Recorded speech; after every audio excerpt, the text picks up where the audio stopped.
ఏం మాయ చేశావే పార్ట్ 25.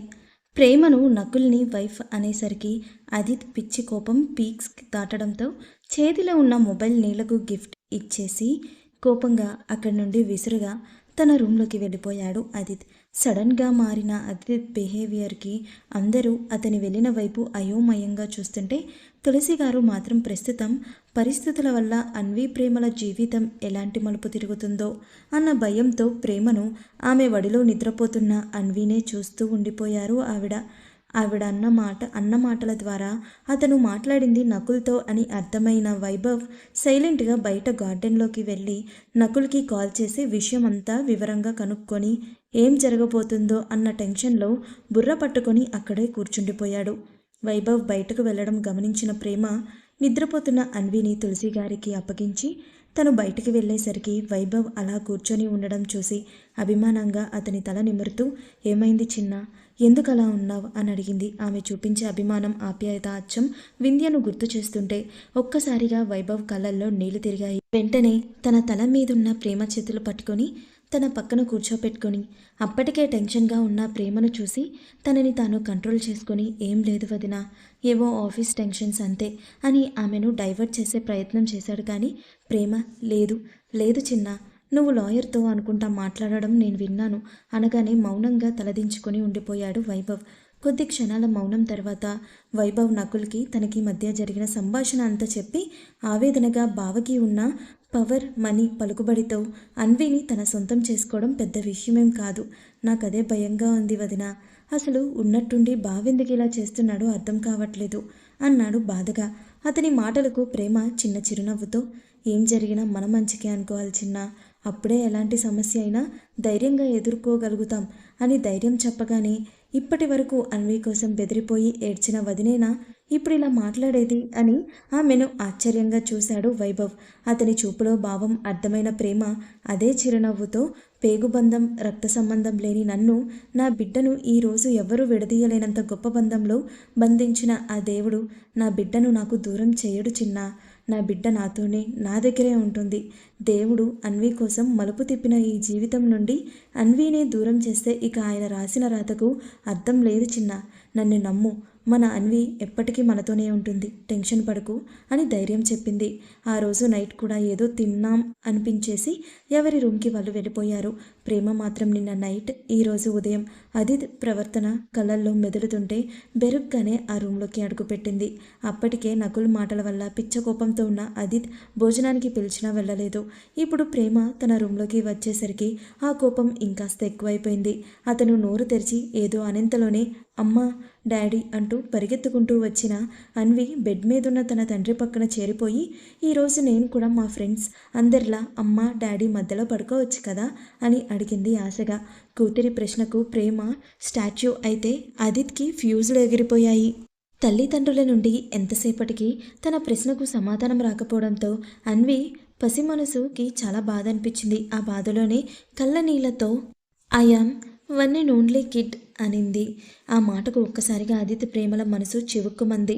అంతే, ఇద్దరు చెరోవైపు నుండి వాళ్ళకి తెలియకుండానే అన్విని ఒక్కసారిగా దగ్గరికి తీసుకొని no baby, you are lucky to have you అని అదిత్ నువ్వు నా ప్రాణం రా బంగారం అంటూ ప్రేమ కళ్ళనీళ్ళతో దగ్గరకు తీసుకునేసరికి అన్వి ఏడుస్తూ అమ్మ నాన్నలిద్దరినీ కలిపి చుట్టేసి చిన్నగా వెక్కుతూ అయితే మన ముగ్గురం కలిసి నిద్రపోదాం అని ముద్దుగా అడిగింది. ఆ క్షణం అదిత్ ప్రేమలు ఆ పసిదాని కోరికను కాదనలేకపోయారు. ముందుగా అదిత్ పడుకొని కూతుర్ని తన పక్కన చేర్చుకొని ప్రేమగా తల నిమురుతుంటే అన్వి ఆ ఇద్దరినే మురిపెంగా చూస్తున్న ప్రేమ చేతిని పట్టుకొని లాగి తన పక్కన పడుకోబెట్టుకుంది. ప్రేమ ఎంత అన్వి కోరిక కాదనలేకపోయినా అదిత్ అంటే సహజంగానే అతని ప్రవర్తన వల్ల ఏర్పడిన భయం వల్ల వెంటనే స్ట్రింగ్లా లేచి కూర్చుంది. తల్లిని చూసిన అన్వి అమ్మ అంటూ చేయి లాగేసరికి ప్రేమ భయంగా అదిత్ వైపు చూసింది.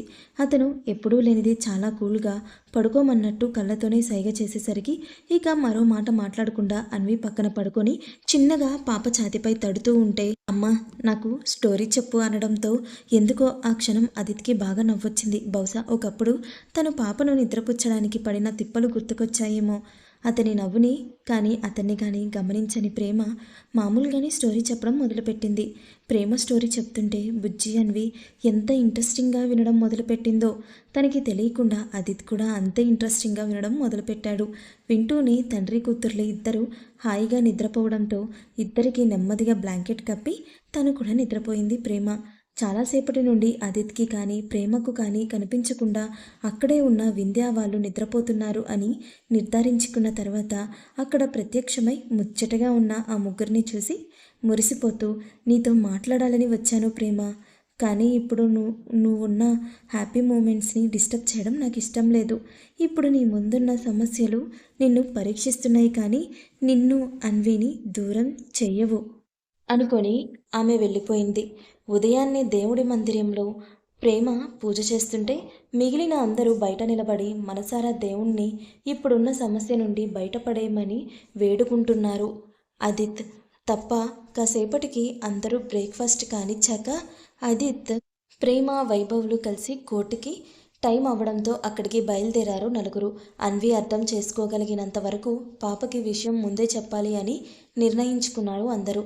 తర్వాత డైరెక్ట్గా కోర్టులోనే విషయం తెలిస్తే అన్వి ఖచ్చితంగా బెదిరిపోతుంది అని వాళ్ళకి తెలుసు. అందుకే కోర్టుకి స్టార్ట్ అయ్యాక ప్రేమ తన వడిలో ఉన్న అన్వికి చాక్లెట్ తినిపిస్తూ, బంగారం, ఇప్పుడు మనం ఒక చోటకి వెళ్ళబోతున్నాం. అక్కడ నిన్ను ఒక ఇంపార్టెంట్ పర్సన్ కలుస్తారు. ఆయన నీకు మావయ్య అవుతారు అనగానే అన్వి ఎగ్జైట్ అవుతూ, మామనా అంటే నీకు బ్రదరా అని అడిగింది బుజ్జి అన్వి. తన బుజ్జి బ్రెయిన్కి పదును పెడుతూ. ఆ ప్రశ్నకు డ్రైవ్ చేస్తున్న వైభవ్, ఆ పక్కనే ఉన్న అదిత్ చిన్నపాటి షాక్కి గురయ్యారు. కానీ వెంటనే తేరుకొని ప్రేమ ఏం చెప్తుందా అన్నట్టు ఆమె సమాధానం కోసమే ఎదురు చూస్తూ ఉండగా, అవునరా బంగారం, నాకు అన్నయ్య లాంటి వారే అని చెప్పడంతో ఎందుకో అదిత్కి ఆ క్షణం పరిస్థితులు గుర్తులేవు కానీ మనసుకి చాలా సంతోషంగా అనిపించింది. ప్రేమ మళ్ళీ మాట్లాడుతూ, ఆయనకి నువ్వంటే చాలా ఇష్టంరా. అక్కడ ఆయన మాత్రమే కాదు, లాయర్ అంకుల్, ఆంటీ, జడ్జి గారు అందరూ ఉంటారు. ఎవరేం అడిగినా దానికి నీకు ఇక్కడ అన్వి గుండెల మీద చేపెట్టి చూపిస్తూ ఏమనిపిస్తే అదే చెప్పు సరేనా అని చెప్పింది.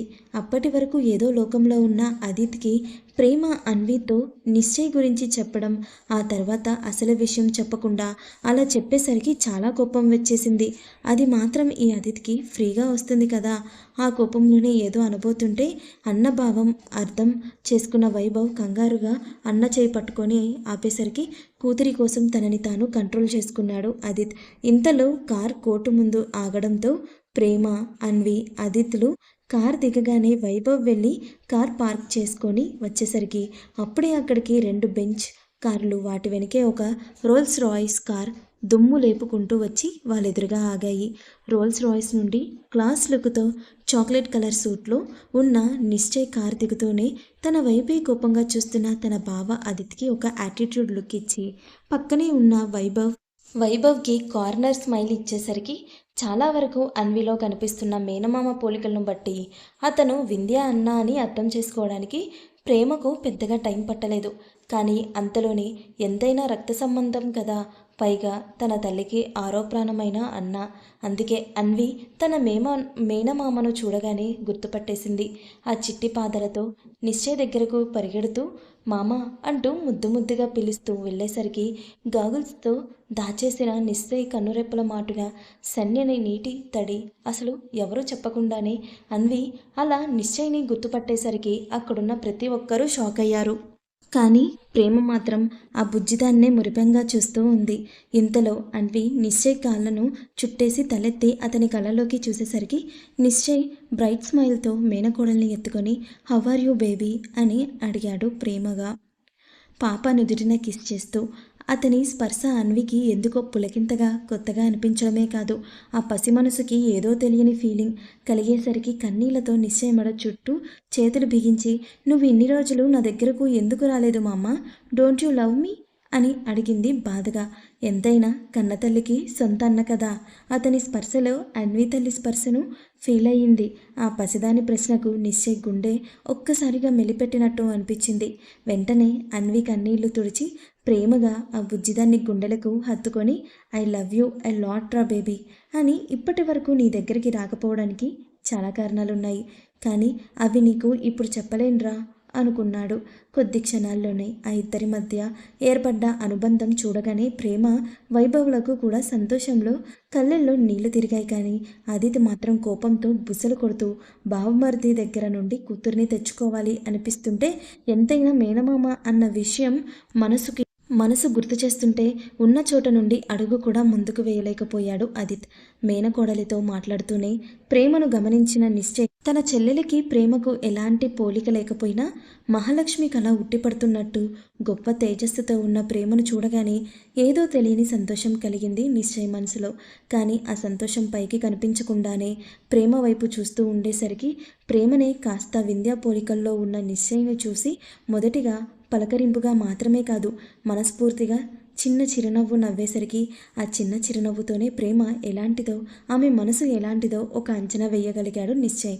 బదులుగా చిన్న కార్నర్ స్మైల్ ఇచ్చి అన్వి నుదుటిన ప్రేమగా ఒక ముద్దు పెట్టి మీట్ యూ లేటర్ బేబీ అని పాపను ప్రేమ చేతికిచ్చి టేక్ కేర్ రా అని అభిమానంగా ప్రేమతల నిమిరి తన వైపే మింగేసేలా చూస్తున్న అదితిని చూసి లోపల నవ్వుకుంటూ బావ గరం గరంగా ఉన్నాడు అనుకుంటూ అక్కడి నుండి ముందుకు వెళ్ళిపోయాడు. ఇంతలో అక్కడికి నకుల్ రావడంతో అదిత్, నకుల్ కేసు గురించి మాటల్లో పడ్డారు. అటు నిశ్చయ్ కోర్ట్ ఆవరణలోకి వెళ్ళేసరికి అనిక ఎదురొచ్చి, అన్నయ్య నాకు కొంచెం పేపర్ వర్క్ ఉంది, నేను ఒక 10 నిమిషాల్లో వస్తాను, మీరిక్కడే కూర్చోండి అనగానే నిశ్చయ్ నాకు కూడా చిన్న పనుంది అనిక, నువ్వు వెళ్ళు, కోర్ట్ టైం అవ్వగానే మెసేజ్ చేయి, నేను వస్తాను అని నిశ్చయ్ అక్కడి నుండి కాస్త దూరంగా వెళ్ళి ఏదో కాల్ చేసి మాట్లాడుతూ ఉంటే ఇటు అనిక లోపలికి వెళ్ళింది. కాసేపటికి కోర్టులో జడ్జి గారి ఎదురుగా చెరోవైపు అదిత్, నిశ్చయులు తమ లాయర్స్ అయిన నకుల్, అనికలతో కూర్చుంటే అదిత్ వెనుక ప్రేమ, ఆమె ఒడలో అన్వి పక్కపక్కనే కూర్చొని వైభవ్లో నిశ్చయ్ వెనుక అతని పిఏ కూర్చున్నాడు. కాసేపటికి నిశ్శబ్దం తర్వాత కేస్ డీటెయిల్స్ అన్నీ చెక్ చేసిన జడ్జి గారు, లాయర్ అనికా చౌదరి, మీ క్లయింట్ అన్వికి తండ్రి ఉండగా ఆ పాప కస్టడీ కోసం కేసు వేయడం ఏంటి అని అడిగారు.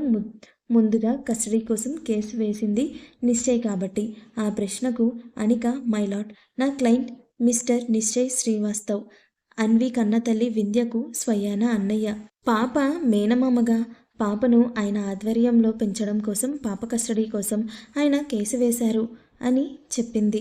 ఆ మాటకు నకుల్ వెంటనే అదెలా సాధ్యమవుతుంది మైలార్డ్, ఒకవేళ అన్వికి తండ్రి కూడా లేకపోతే నిశ్చయ్ గారు కోరుకుంటున్నట్టు ఆయన పాప కస్టడీ కోసం కేసు వేసినా అందులో న్యాయం ఉంటుంది.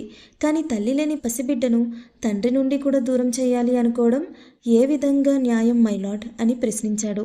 దానికి జడ్జి గారు నకుల్ చెప్పిన పాయింట్ నోట్ చేసుకుంటూ, మీరేమంటారు లాయర్ అనిక అని అడగడంతో ఆమె చిన్న చిరునవ్వుతో తన వైపే చూస్తున్న తన భర్తను చూస్తూ, అసలు నా క్లయింట్ కేసు వేసిందే అన్వి తండ్రి వల్ల మైలార్డ్, మిస్టర్ అదిత్ కృష్ణ గారు తనకి ఒక బిడ్డ ఉందని మర్చిపోయి 5 ఏళ్ళు అవుతుంది, మేబీ ఒక నెల 2 నెలల నుండి పాపను గుర్తించి పాప మీద ప్రేమ కురిపిస్తున్నారో ఆయనకి పాప మీద ప్రేమ పుట్టిన కొద్ది రోజులకే పాప తనకి ఎక్కడ దూరం అయిపోతుందా అన్న భయంతో పాపను చిన్నప్పటి నుండి పెంచిన బాబాయ్, నానమ్మ, తాతయ్య నుండి కూడా దూరంగా తీసుకువెళ్ళి పోవడానికి ట్రై చేశారు మై లార్డ్. కానీ అప్పుడే అనుకోకుండా పాప ఒక యాక్సిడెంట్కి గురవ్వబోతూ ఆఖరి నిమిషంలో ఒక స్ట్రేంజర్ కాపాడడం వల్ల బ్రతికి బయటపడింది అని కొన్ని పేపర్స్ జడ్జి గారికి అందజేస్తూ, మై లార్డ్, అవి అన్వి అతిథి గారులు కెనడా వెళ్ళడానికి బుక్ చేసుకున్న టికెట్ డీటెయిల్స్, అలాగే పెన్ డ్రైవ్లో పాప యాక్సిడెంట్ జరగబోతున్నప్పుడు రికార్డ్ అయిన సీసీటీవీ ఫుటేజ్ అని చెప్పింది. అసలు ఊహించని విధంగా అనిక పాతవి అన్నీ తవ్వేసరికి వైభవ ప్రేమలో షాక్ అయితే అదితి మాత్రం చాలా కష్టంగా వస్తున్న కోపాన్ని అదిమి పెట్టి దీనంతటికీ కారణమైన నిశ్చయ్ని కోపంగా చూస్తూ మౌనంగా జరిగేది చూస్తూ ఉన్నాడు. సాక్ష్యాలు అన్నీ పరిశీలించిన జడ్జి గారు నకుల్ని చూస్తూ, లాయర్ నకుల్, దీనికి మీరేమంటారు అని అడగగానే నకుల్ చాలా కూల్గా, మై లార్డ్, నా క్లయింట్ అదిత్ది లవ్ మ్యారేజ్, వింధ్య ఫ్యామిలీ ఆ పెళ్లికి అపోజ్ చేసేసరికి ఆమె ఇంట్లో నుండి వచ్చేసి అదితి ఫ్యామిలీ సమక్షంలో ఇద్దరూ పెళ్లి చేసుకున్నారు. అంతగా ప్రేమించి పెళ్లి చేసుకున్న అమ్మాయి చనిపోతే ఆ పెయిన్ నుండి బయటకు రావడానికి ఎంత కష్టంగా ఉంటుందో మీరే ఆలోచించండి మై లార్డ్. నా క్లయింట్ ఎప్పుడు తన బిడ్డను మర్చిపోలేదు, కానీ తన బాధను పక్కన పెట్టి కూతుర్ని దగ్గరకు తీసుకోలేకపోయాడు. అలాగే మీకు ఇందాక లాయర్ అనిక గారు ఇచ్చిన పెన్ డ్రైవ్లో అన్వికి జరగబోయిన యాక్సిడెంట్కి అతి దగ్గరలో పాపను అలాంటి పరిస్థితిలో చూసి తన ప్రాణాన్ని కూడా లెక్క చేయకుండా అవతలి రోడ్డు మీద నుండి పరిగెడుతూ వచ్చిన నా క్లయింట్ కళ్ళల్లో ఆవేదన కూడా మరోసారి చూడాలి అని కోరుకుంటున్నాను అనగానే జడ్జి గారు మళ్ళీ ఒకసారి అదంతా ప్లే చేసి చూశారు. ఆవిడ తిరిగి నకుల్ని చూసేసరికి, మై లార్డ్, ఈ ప్రపంచంలో తల్లి ప్రేమ ఎంత స్వచ్ఛమైనదో తండ్రి ప్రేమ కూడా అంతే స్వచ్ఛమైనది. లాయర్ అనికా గారు చెప్పినట్టు నా క్లయింట్ తన కూతుర్ని తీసుకొని కెనడా వెళ్ళడానికి ప్లాన్ చేసుకున్నారు. కానీ తన బిడ్డకు అందరినీ దూరం చేయాలి అన్న దురుద్దేశంతో అయితే కాదు మై లార్డ్. ఇన్నేళ్ళు తన బిడ్డకు తనకి మధ్య ఏర్పడ్డ దూరాన్ని తన ప్రేమతో చెరిపేయాలి అన్న ఉద్దేశంతోనే కొన్నాళ్ళు అలా దూరంగా తీసుకువెళ్ళాలి అనుకున్నారు. అలాగే ఏ తండ్రైనా తన బిడ్డ అన్ని బంధాల మధ్యన అన్ని సంతోషాలతో అన్ని విలువలు తెలుసుకుంటూ పెరగాలి అని కోరుకుంటారు. దానికి నా క్లయింట్ ఏమీ అతీతం కాదు అని చెప్పాడు. నకుల్ మాటలకు జరిగినవన్నీ గుర్తొచ్చేసేసరికి అప్రయత్నంగా అదిత్ కళ్ళల్లో నీళ్లు తిరిగాయి. కానీ వాటిని కంటి కొసల్లోనే అదిమి పెట్టుకున్నాడు. ఇంతలో అనిక మాట్లాడుతూ, మై లార్డ్, అదిత్ గారికి తన బిడ్డ అన్వి మీదున్న ప్రేమ గొప్పదే. అది నేను కూడా ఒప్పుకుంటాను. ఎంత ప్రేమ లేకపోతే ఆ బిడ్డ కోసం తన ఇష్టం లేకపోయినా పాప స్కూల్ టీచర్ అయినా ప్రేమగారిని పెళ్లి చేసుకుంటారు అన్నారు ఒక పక్క అదిత్ని గమనిస్తూ.